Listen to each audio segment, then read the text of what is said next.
जहाँ तक आज के दिन की इम्पोर्टेंस का ताल्लुक है, माता खीर भवानी जी का आज मेला है यहाँ पे हर साल की तरह। और हर साल श्रद्धालु यहाँ आते हैं और ख़ास तौर से जो यहाँ पे हमारे कश्मीरी भाई जो है रहने वाले, वो भी इसमें शिरकत करते हैं, जैसा कि आपने देखा होगा। और ये हमारे वास्ते जो त्यौहार हैं, किसी भी मज़हब का त्यौहार हो, चाहे हिंदुओं का हो, मुसलमानों का हो, सिखों का हो, क्रिश्चियंस का हो, हम लोगों के वास्ते जम्मू कश्मीर में इसकी हमेशा से अहमियत रही है। क्योंकि सदियों से जो जम्मू कश्मीर में एक मजहबी भाईचारा रहा है, ये उसकी एक कड़ी है और उसी का एक सबूत है। आज जो हम यहाँ पे देख रहे हैं, हर मज़हब के लोगों को आपने यहाँ देखा होगा, हर तबके के लोगों को देखा होगा आपने, बिला लिहाज मज़हब व मिलत, बिला लिहाज पार्टी वाबस्तगी।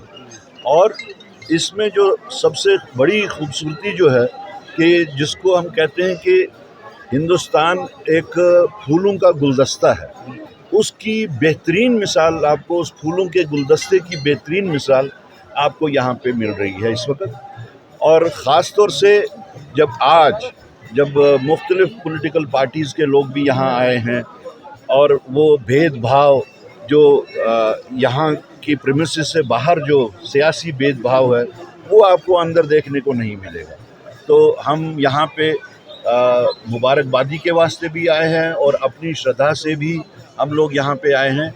और हम उम्मीद करते हैं कि हमारे जो पंडित भाई, जो डिस्प्लेस्ड पंडित भाई हैं, वो जल्द अज जल्द हम लोगों का हिस्सा बने।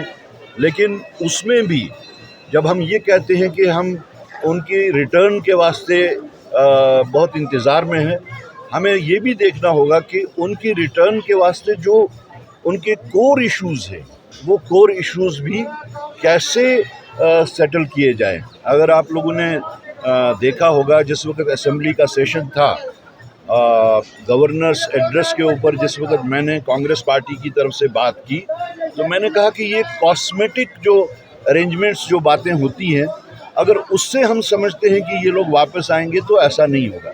जब तक कि एक कॉम्प्रिहेंसिव, एक हॉलिस्टिक, एक रिस्पेक्टफुल एक अरेंजमेंट ना हो।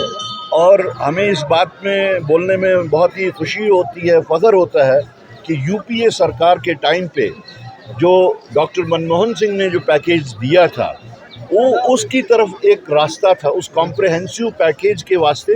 That was a movement forward. But unfortunately उस पैकेज को भी जो पूरी तरह से अमल दरामद होनी थी, वो अमल दरामद नहीं हो पाई। हम जब कहते हैं कि हमारे भाई वापस आने चाहिए, तो हमें सबसे पहले उनके दिल में जो एक डर है वो नहीं होना चाहिए।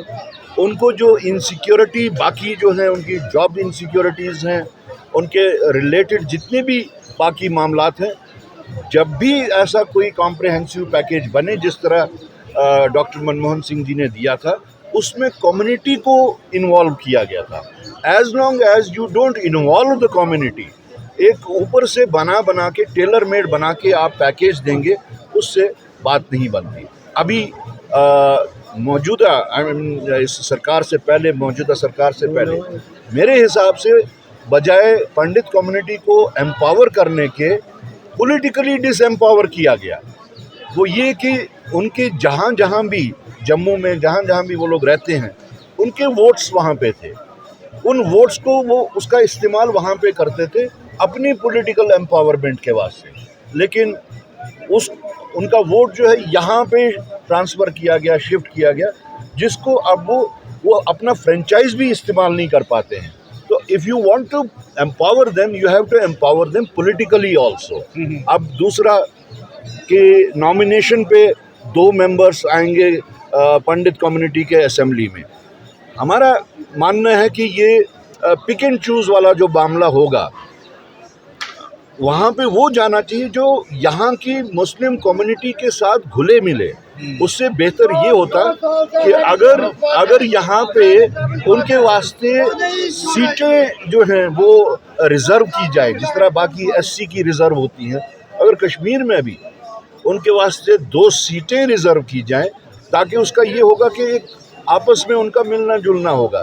तो आई फील कि पॉलिटिकल एम्पावरमेंट जो होनी चाहिए उसको बजाय डिसएम्पावर हो गए वो लोग, ये लोग, जब उनका वोट जो है वो यहाँ ट्रांसफ़र किया, क्योंकि हर वोट के वक्त वो यहाँ नहीं आ सकते। बहरहाल ये तो उनकी एंगेजमेंट की बात थी या उनको एम्पावर करने की बात थी। आज का दिन जो है वो मुबारक दिन है, हम मुबारकबादी देते हैं और साथ साथ हम दुआ करते हैं कि जम्मू कश्मीर जो है वो फिर से एक आशियाना, ऐसा आशियाना बने जहां हर इस आशियाने में हर एक अकोमोडेट हो, खुशी और खुशहाली से रह पाए यहाँ।